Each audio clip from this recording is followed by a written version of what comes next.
Coming up now on Animal Outtakes, protecting the wild things that we love. With baby season upon us, we visit the Peace River Wildlife Center to find out how we can all help them through this busy season. And an advanced way to care for critically injured canines is officially airborne. We meet up with a crew who has upped the bar in emergency care for canine officers. Plus, you can't help but smile while watching these wiener dog races. See who else decided they wanted in on the fun. This and much more straight ahead on Animal Outtakes.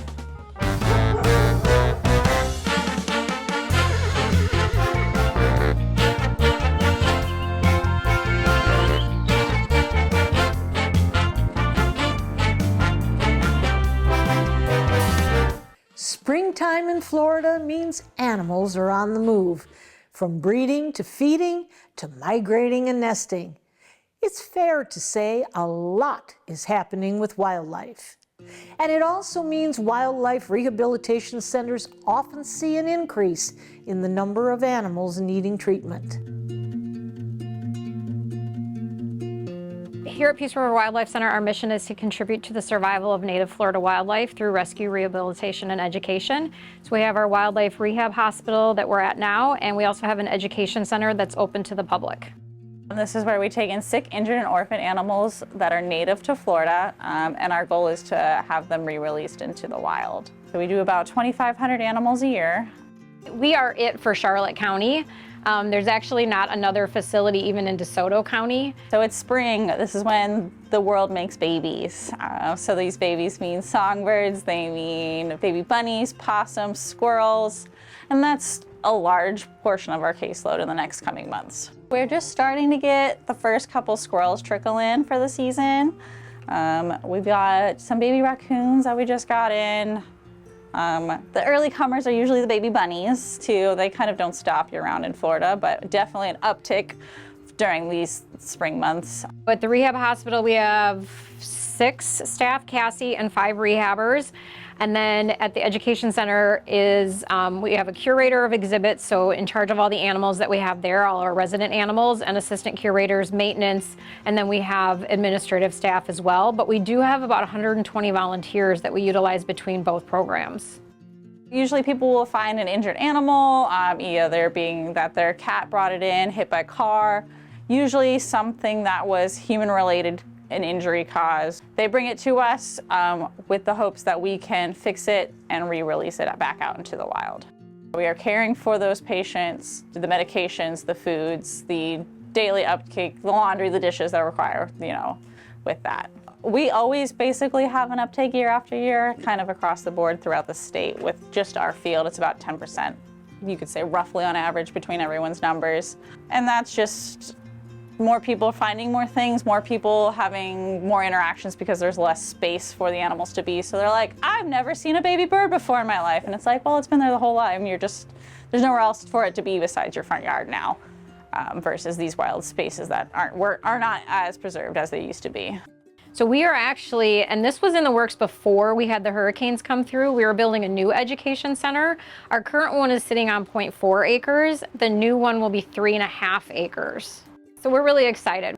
The new center will have a 4,700 square foot education building. It'll house our gift shop, administrative offices, and then educational displays before you go out and are able to see our resident animals. We'll also be able to expand if there are animals that come to us that can't be released. Right now, we're at capacity. So all the animals at the education center, we're not a zoo. We don't go out looking for animals. It's whatever either comes through our rehabilitation hospital and can't be released, or another one in the state or even beyond. If they need a placement, if we're able to take it, then we will. And we'll have that ability to expand and take on more animals if they need placement. Usually, rehabbers' favorite phrase is put the bunny back, because people find bunnies in their yard and they've never seen a baby bunny. They also don't have the best nest. So people are like, it's just in a hole in the ground. And that's usually what their mom does, very limited, because then there's less attraction for predators. Or if it's a baby squirrel that fell out of the nest, sometimes they do that naturally with the storms or high winds or things like that. mom will come and mom will come back. There's also some like old wives' tales where like, don't touch it or mom will smell them and never come back. Usually the mothering instincts are way overpowering of that just like slightly strange smell. If you find a baby bunny, if you can find the nest, put it back. Same with the bird. Mom will come back. She's not going to abandon it because she smells you. Unless it's visibly injured, and call us. Staff will be able to walk you through, is its tail puffed up? Is it, this kind of fur? We can tell you if it's large enough. As baby bunnies, for instance, they're really tiny when they're on their own. But people don't realize that if you're not working with them every day. So let us help you make that call. So we're seeing a large influx of adult raccoons that are coming with distemper, and that's, distemper kind of has a wide variety of symptoms. Commonly gets people, a raccoon acting abnormal, they assume it's rabies. We don't see rabies as in high numbers as we do with distemper, but it kind of ties in with there's less land, so there's less places for these raccoons to live. So when they are living at higher densities, so they're able to swap those diseases more likely. And then chances are too with these high urban areas, they're in trash cans, they're in feral cat colonies, they're more likely to survive because they have those human resources, but they're more likely to also share those diseases.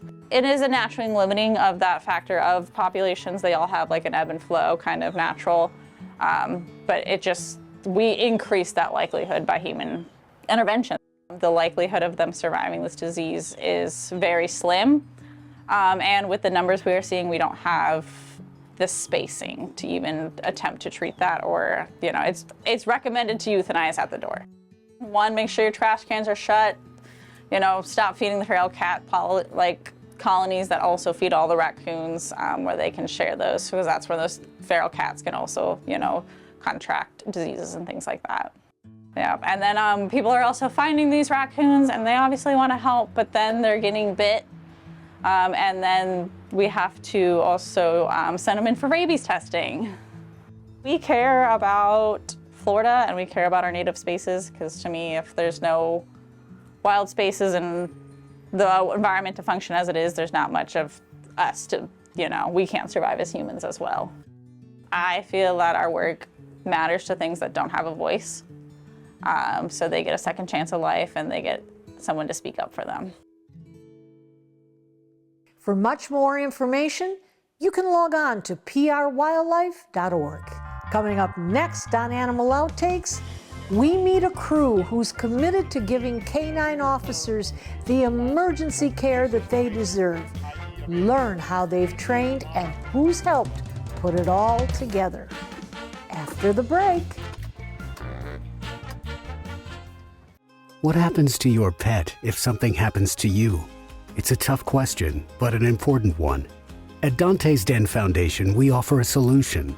It's called Lifetime Care, a way to ensure your pet continues to live the life you've always shared. It's a chance to determine exactly what happens to your beloved friend in the event of your passing. For more on how you can provide the kind of life your pet deserves, visit us at dantesden.org.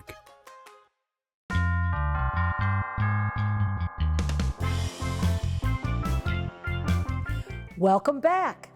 When it comes to the human-animal bond, one of the finest examples of this is between law enforcement officers and their canines. These dogs are referred to as the tip of the spear in a variety of dangerous situations, and they do it without hesitation. From criminal apprehension to search and rescue, the highly trained canines give their lives to keeping us humans safe. And that's why a special group of people have come together, tapping into resources to get the best veterinary care in case of emergency. Tampa General Hospital's Aeromed team has partnered with animal care specialists to provide top-notch canine emergency care in the field and in the air. This means their helicopters are standing by, ready to transport these four-legged officers in their greatest time of need. Thanks to some very realistic training, They're equipped with translational skills, ones that ensure they're standing ready to protect and preserve. On the law enforcement side, these are their partners. They are willing to give their life for the life of a two-legged law enforcement officer. So why not support them the way we support law enforcement? It was a no-brainer that we had to move forward with this to provide that service to these animals that are willing to give their lives. So this is our Canine Emergency Care in the Field program. The program started as we had a county that we have a aircraft in down south, and they reached out to us after a canine injury where the deputy was required to drive all the way up into Polk County to find a vet that had the services needed for that canine. Unfortunately, the local vet was unavailable. Fortunately, the canine did really well, but we were asked by that county if we would have flown the canine in our aircraft. Well, at that time, I didn't know the answer. So we reached out to the hospital, we reached out to some military folks, and the military does this all the time. And we found out that there is a Florida state statute that allows us to care for law enforcement canines. So we started the ball rolling, and we went live in 2023 with our canine program. He has all the monitoring that we would do for a human: blood pressure, non-invasive, 3-lead EKG monitoring, and pulse oximetry through the clip on his lip.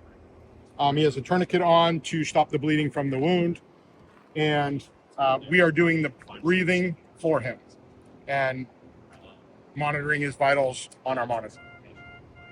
Tampa General Hospital was very gracious. The foundation donated us 2 of these simulators. They are high-fidelity simulators that allow us to simulate the most real-world conditions without actually having an injured canine in front of us.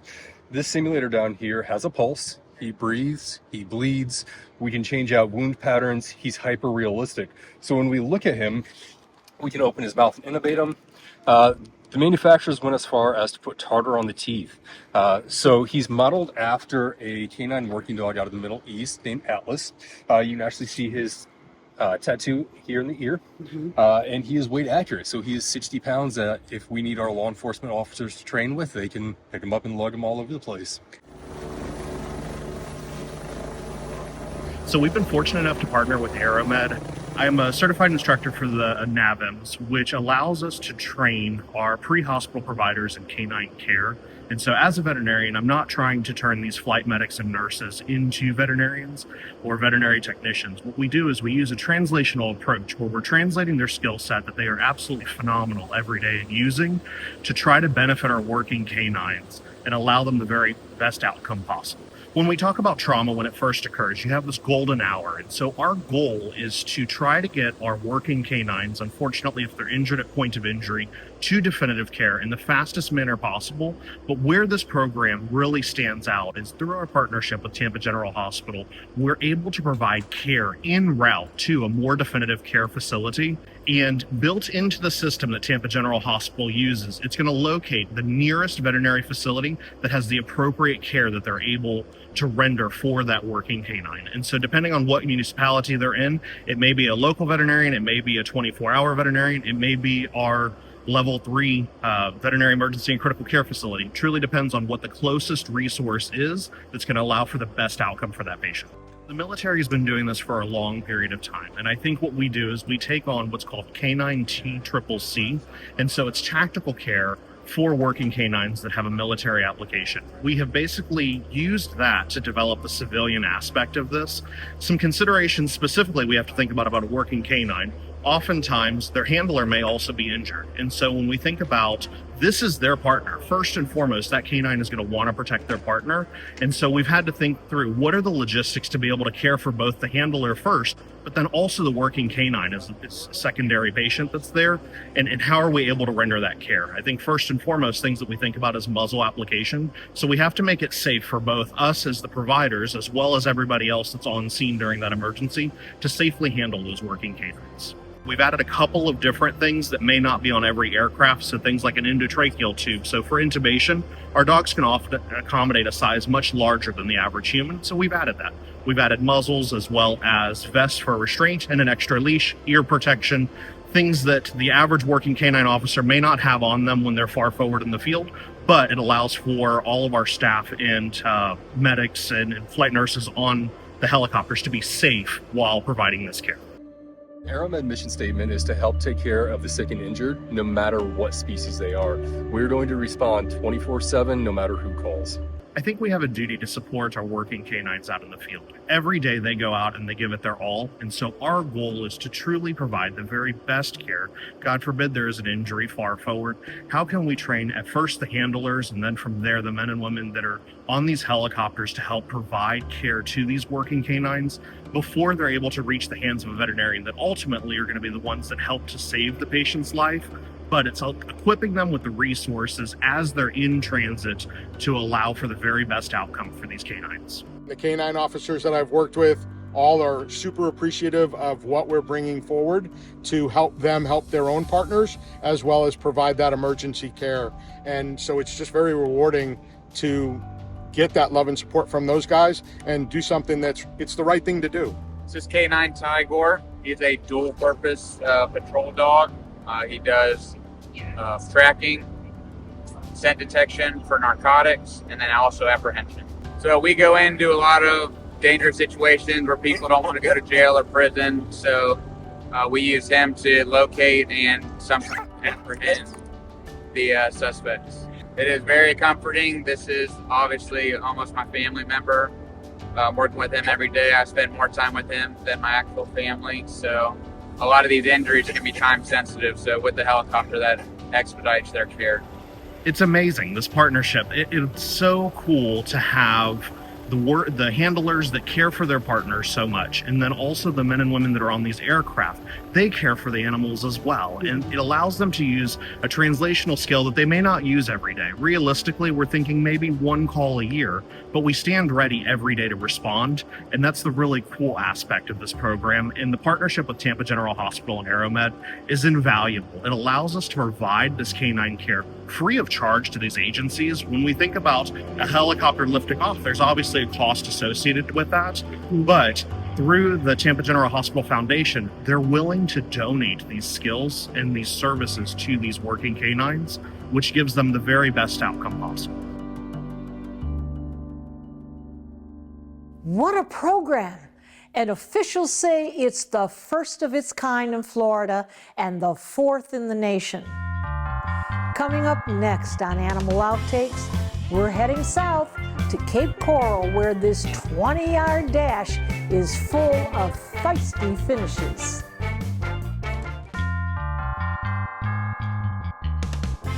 And now for a little fun. The City of Cape Coral Parks and Recreation Department recently hosted their second annual Doxie Dash at Rotary Park. It's a 20-yard dash where dachshunds from all walks of life come together to show their long bodies and short legs don't stop them from being fierce competitors.